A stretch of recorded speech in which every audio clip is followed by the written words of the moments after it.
Okay, let's transition into the action items of the episode. So, mental skills and mindsets that parents can take away from this episode and use and model for their kids, both at games and at home.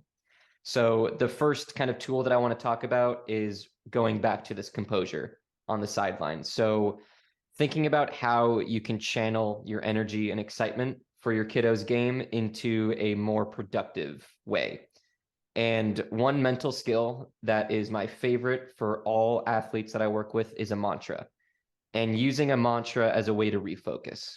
And for those that don't know a mantra, you can think of it as one word or a phrase that you can say pretty quickly to yourself in your head or out loud. And what this will do is refocus your mindset onto something productive. For the parent on the sideline, if there's a mantra that you can think of that reminds you why you're here and how you can best help your kid performing right now, maybe that's remembering to smile. So just saying the word smile, or remembering the values that brought you into the sport was for fun. Using just a quick word or phrase to remind yourself how to act that is going to be the best for your kid is very powerful. And it's something you're going to use often. And after a while, using this mantra, it changes your brain in a way that the mode that you're trying to refocus to is going to be more natural in how you behave in future games. So, using a mantra to facilitate this composure on the sideline for all those reasons we just talked about is going to be the first tool that I want to offer you guys. Elliott, is there anything that you want to add onto this type of tool to facilitate this composure on the sideline? Yeah, I loved your comments, Gabe, about why we got our kiddo into student athletics in the first place. Is it to learn the life lessons like teamwork and being coachable and setting goals? If so, let's refocus on those long-term goals. Perfect. So the second thing that I want to talk about in how parents can use mental skills and mindsets to basically boost the mental game for their kids is a motivation theory that ties to burnout, because burnout is when kids have this lack of joy in the game and a lack of motivation to keep playing, keep practicing. A very popular theory in sports psychology literature is the self-determination theory. What it talks about is three components that are necessary to foster and facilitate that leave kids feeling motivated. And not just kids, people. So if you know that these three factors are important for motivation, as a parent, you want to foster them. These three components are confidence, connection, and control. Competence is basically confidence in a certain skill or action. So while a kid might feel confident, they have what it takes to be successful as an athlete, they might not feel competent in a certain skill. Why competence is important for motivation is you can think about the athletes who aren't making a difference on the scoreboard night in, night out, where they're getting walked around by offensive players and they don't really have an influence on the game. It is tough to feel motivated, to keep coming back to practice, to be excited for games when you don't feel confident at the sport. So that's one of the three components for motivation that people want to foster. And this is a great thing that coaches can facilitate and foster. And then connection. This is basically an athlete feeling like they're connected to their teammates, coaches, the community of the sport, and anybody involved in their day-to-day efforts and games. So you can also think about the athlete who maybe they are competent, they have this skill set in the sport, yet they don't have any friends on the team, they don't get along with their coaches. This is going to be another reason that kids might feel unmotivated to put in the work for practices and be excited for games. Parents have some influence here by kind of making sure that their kids have a social system in their sport and they're not just going at it by themselves and not making any friends throughout the process. However, there's definitely a lack of control that parents have over the connections that their kids make in sports. Let's talk about the last component, control. And this is, I think, where parents have a lot of influence on their kids and the motivation they feel. When kids in their sport feel like they have control and autonomy over their outcomes, their skill development process, they're going to feel more motivated. And what this might look like is them having the option to choose where they play, to choose the drills that they want to practice, and any of these other decisions that put them more in the driver's seat of their development. Because when a kid is told what to do day in, day out, and they're not making any choices for themselves, they're going to be less invested. Elliott, do you have anything you'd like to add on this piece of managing burnout, fostering motivation in child athletes? Yeah, I'm smiling over here, Gabe, when you talk about how when we don't have choices, we're not going to feel motivated. And I want to share a quick story that parents might appreciate that introduces a very sly strategy regarding choices and giving options. So years ago, I was a preschool teacher, believe it or not, in Arizona. And so I was going to grad school. I was learning about sports psych, and I had these little knee biters running around the classroom, right? Picture a chaotic preschool classroom. And I learned about how powerful options can be. And so here's an example. Hey, Billy, thanks for coming into the classroom. Now it's cleanup time. Would you like to clean up the blocks or go clean up the toys in this corner? And it's very sly, right? It's giving options. And even at that preschool level, that autonomy, uh, feeling like you're in charge is so powerful. And that is kind of a sly trick parents can use, is providing options to our student athletes. I mean, it's so effective and so easy to use, and it's really easy to think about the difference in motivation between two kids when they're told to do one chore that they don't want to do, or when they're given the option of two chores they don't want to do. It still might be chores this kid is not fond of, but the fact that they get to choose makes it so much more tolerable. Are there any maybe more sport specific examples you can give that a parent might consider doing? Like, would this be going back to what I said, where they want to play, the colleges they're looking at? Any concrete examples come to mind? Yeah, I know a lot of parents that I've worked with, they enjoy going to the park, going to the gym, and spending time playing with their kid. That one-on-one family time. Great, wonderful. Hey, Billy, show me a few drills that you want to work on. Let's set up the cones. Do you want to do this shooting drill or do you want to do this dribbling skill? And let's work on it together and give options about what park activity they want to do. And going back to an earlier piece of this conversation, being okay if they don't want to work on a concrete skill and just accepting that this is what they've chosen. And now they're in this mindset that they can drive this vehicle of development more than they were, more than the perception they had earlier. So they'll bring things to the table for you in the future of, hey, I actually do want to work on this now. So yeah, I think it's a really easy tool to facilitate this important component of motivation, that autonomy part. And to piggyback, Gabe, on the analogy you're using with driving, man, it feels good to drive your own vehicle, right? Yeah. Everybody listening can understand that feeling. Don't we want to pass that along to our student athletes? Don't our teens deserve that feeling? What would happen with their motivation, their commitment to the season if they experienced that wonderful feeling? The third mental skill slash mindset that I want to talk about is it goes back to a central tenet of sports psychology that is controlling the controllables. So this is thinking about my pregame routine and doing whatever I can do before games to get me amped up, as opposed to thinking about the other team and who's showing up and how good they're going to be. The difference is one thing I can totally control and do that's going to benefit my performance. The other one is ineffective thinking. Not only is it not helping my performance later on because I'm not doing these pregame routine components, but now I'm just stressing myself out even more.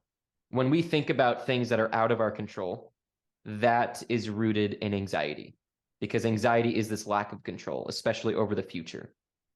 A lot of kids go through this ineffective thinking where they're thinking ahead, they're worried about what might not happen or what will happen, and they're not focused on what they can control. This is very common in pregame jitters, and I think a lot of parents are with their kids through pregame jitters. Maybe it's on the car ride, maybe it's getting them ready to play, maybe it's helping them get prepared, get their equipment on.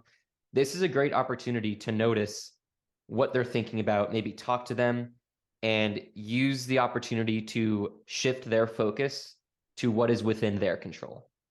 And there are a lot of simple things like hydrating, back to the pregame routine, doing mental skills like visualization, breathing exercises that are all within your control. When you can teach your kid to focus on what is within your control, you're not only teaching them how to shift their focus to something more productive, but you're also benefiting their performance because they're going to be thinking more effectively. Anything to add here, Elliott, on control the controllables, helping kids shift their focus? Yeah. Not only will it improve performance on the field, it's a wonderful life skill. And we're talking about setting up our young people for success in the long term. And student athletics is a wonderful vehicle to learn these life skills. So if I'm a parent and I want the best for my kiddo, and I know that sports is a way to learn and grow and practice in a environment that's not high consequence, not the end of the world, and I can connect through sports, then hell yeah, I'm going to teach control the controllable, right? What a perfect stage to learn this life lesson. And I have not brought this up enough that these mental skills and mindsets that are very impactful in sports are just as effective in real life. So learning to deal with that anxiety. Maybe it's just anxiety for a job interview or a tough test. And these skills and mindsets work similarly. So great point there. Life skills that are effective in sports. It's great. The fourth action item I want to discuss is how parents can facilitate a growth mindset in their kids. I think this has been a popular buzzword for a couple of years now, growth mindset versus fixed mindset. And just to quickly recap on what those are, somebody with a growth mindset is more willing to take risks, to fail, and to lose because they know that that is a guarantee in the game of sports where if you want to get better, you have to lose, you have to be challenging yourself. So the opposite of this is the person with the fixed mindset. This is the person who thinks that the results are telling the whole story of this person's value, that they are their results. They don't want to take risks and challenge themselves because there's more of a chance for failure. And people with a fixed mindset have a very difficult time failing, which again is problematic because failure is a guarantee in sports. So how can we facilitate more of a growth mindset in our kids? One thing that I want to bring up, Elliott, in facilitating this growth mindset is praising kids for taking risks and challenges. So even if you're on the ride home with your kid after a tryout and it was kind of a reach maybe that they would make this team and they didn't make the team, giving them that praise, acknowledging that it wasn't easy to put themselves out there and basically reinforce that this is what you're supposed to be doing and you didn't do anything wrong. What else can you add to this conversation about facilitating a growth mindset? Yeah, Gabe, I would add that an effective strategy is to celebrate the process rather than overemphasize the result. So that's kind of fancy talk. Let me break that down. The process is Billy running up the soccer sidelines, hustling, and really giving his all to make that outside wing run. That's what we celebrate, the hard work, the challenge mindset of, hey, I'm going to help my team. I'm going to make this run. I'm going to put in the work. I'm going to give it a shot.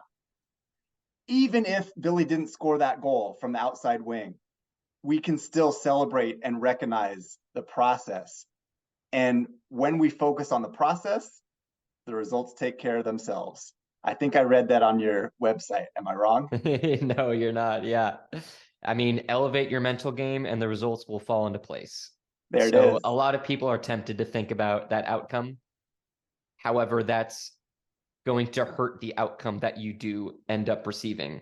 And if you focus on the process, like Elliott said, you will get better outcomes in the end, even though you're not focused on it. So I think it's important for parents and even coaches to pick out those little things, like you said, Elliott, like, oh, you ran really hard up the sideline.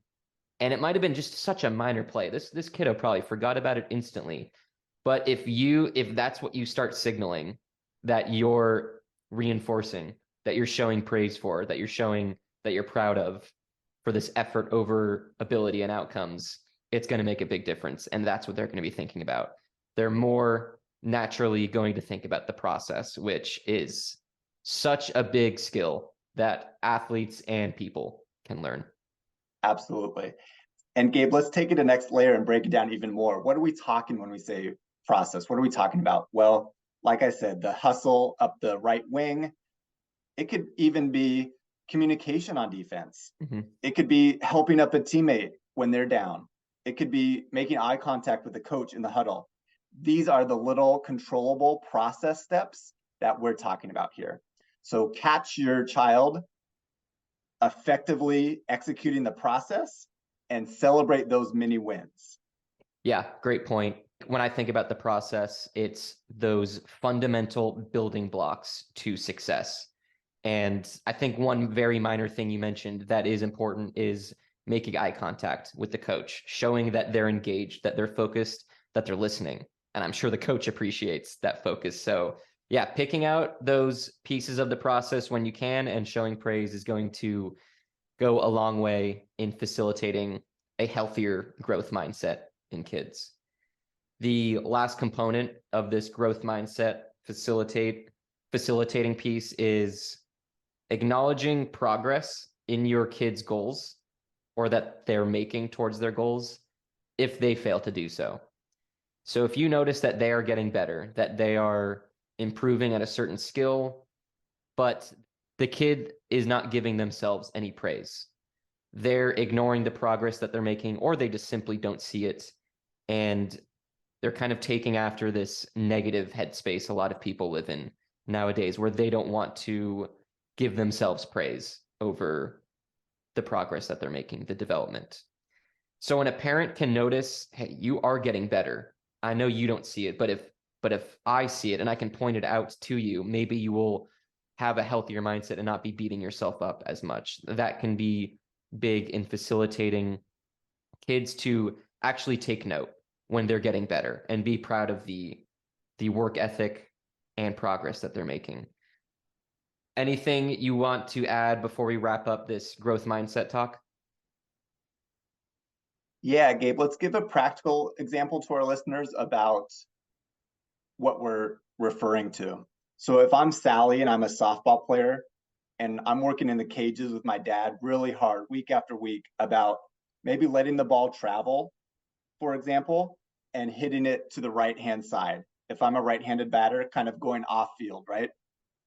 And let's say I see Sally do that in a game and Sally hits a real sharp ball right on the nose and it goes right to the second baseman and Sally gets out.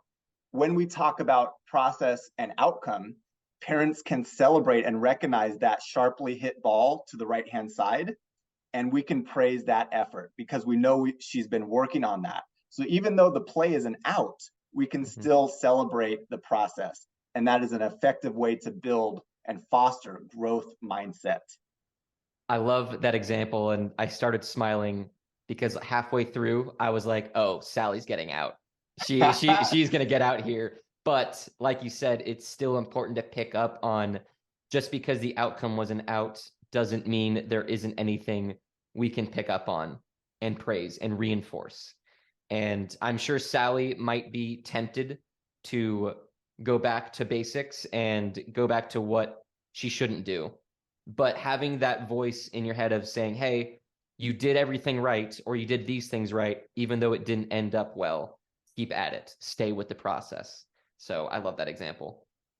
And as a parent, don't we want Sally to continue that work, continue to work on that particular skill of hitting it the other way? Don't we want Sally to be motivated to hit the cages again the weekend, to continue to practice that? And if Sally feels so defeated, guess what? She's not going to go to the cages with Dad anymore. So we have to encourage her. Hey, I saw a mini step. I saw you go in the right direction. Let's not forget the mini victories. Mhm. These tools are very connected because this goes back to the previous tool of reminding them of their competence in self-determination theory of motivation. So if you can be that voice of, hey, you are playing better, the outcome, ignore the outcome for now, your process improved. You're basically signaling the competence piece and reminding them they're getting better, they have an influence on this game. The last tool, last mindset and mental skill that we want to talk about is improving the post-game routines of their kids after games. And I especially think about the car rides home and the conversations that happen. I want to use this time to talk about a quick story of when I was about 10 or 11 years old, and I was just a few years into playing hockey.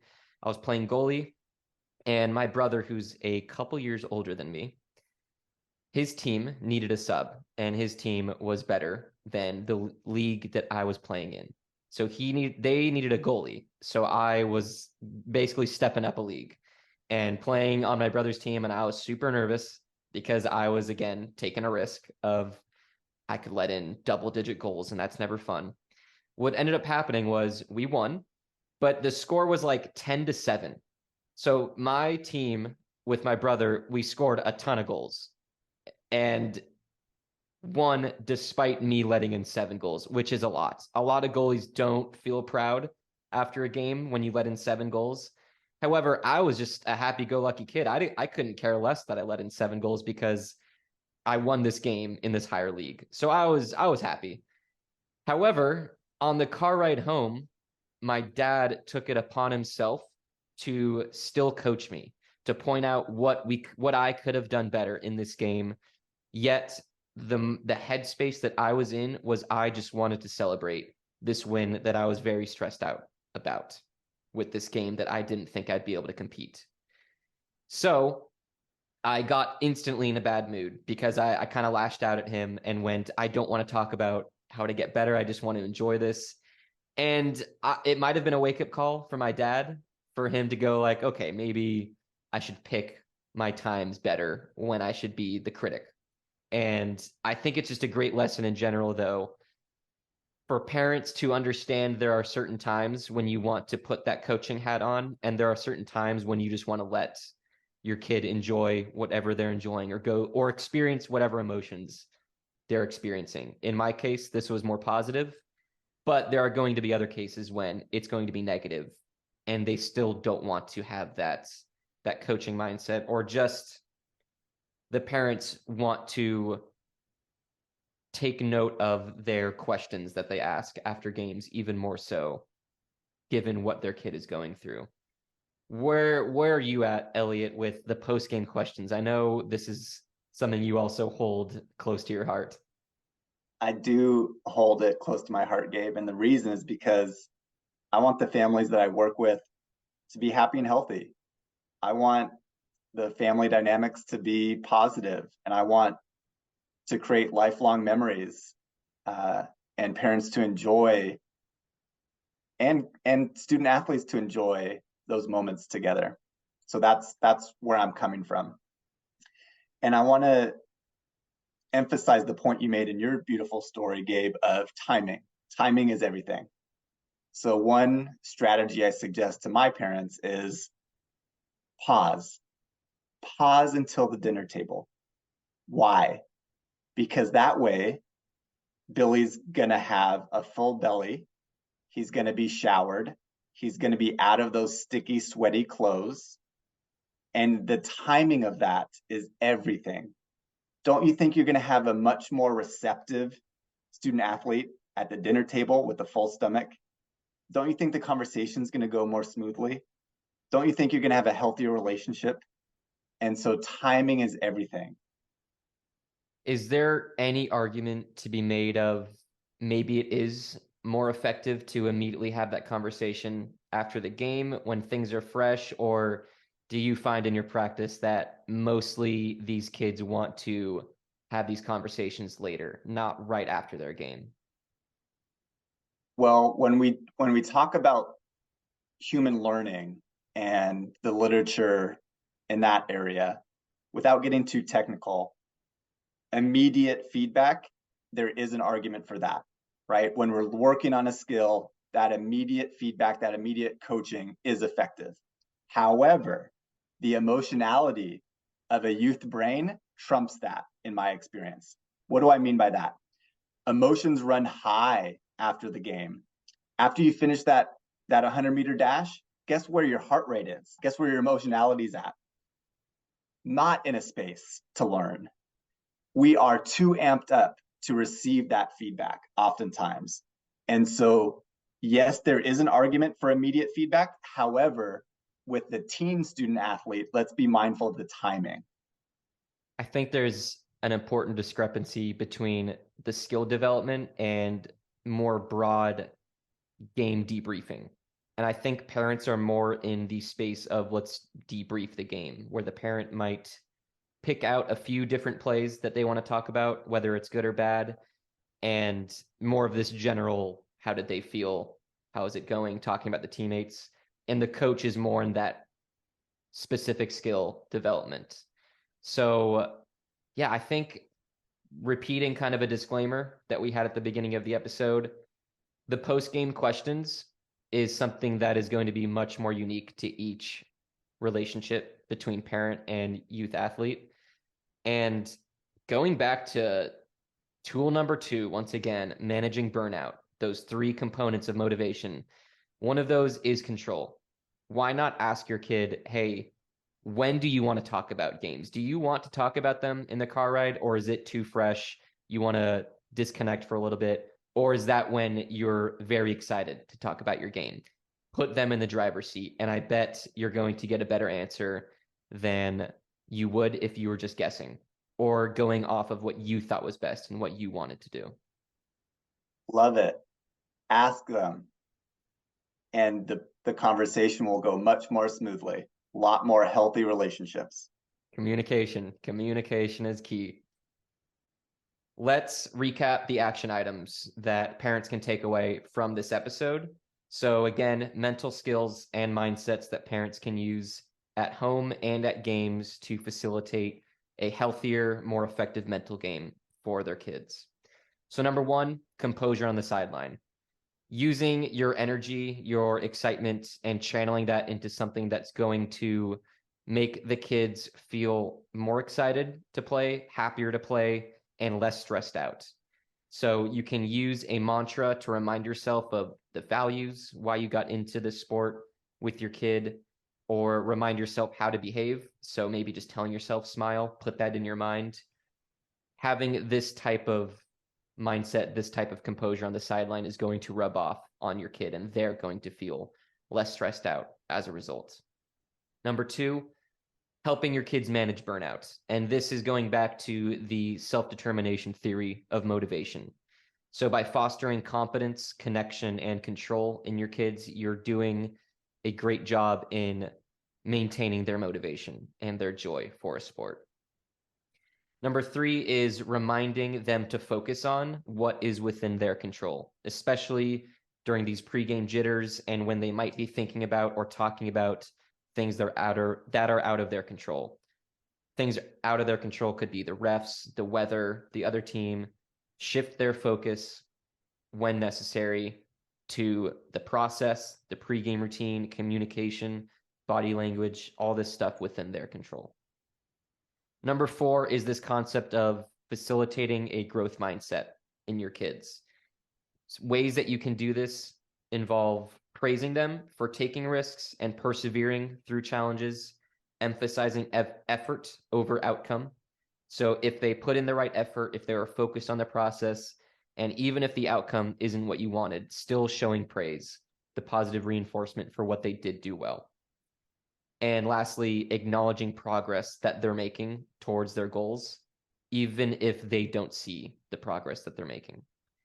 Lastly, on this list is refining your system of post-game questions or the post-game routine in general. So picking the right time when to ask certain questions. And a great way to figure out the most effective system is asking your kid, when do you want to talk about this stuff? Do you have a preference to talk about and debrief your game right away on their car ride home, the next day at dinner? This is going to be an example of how you determine your unique system and how to make it most effective.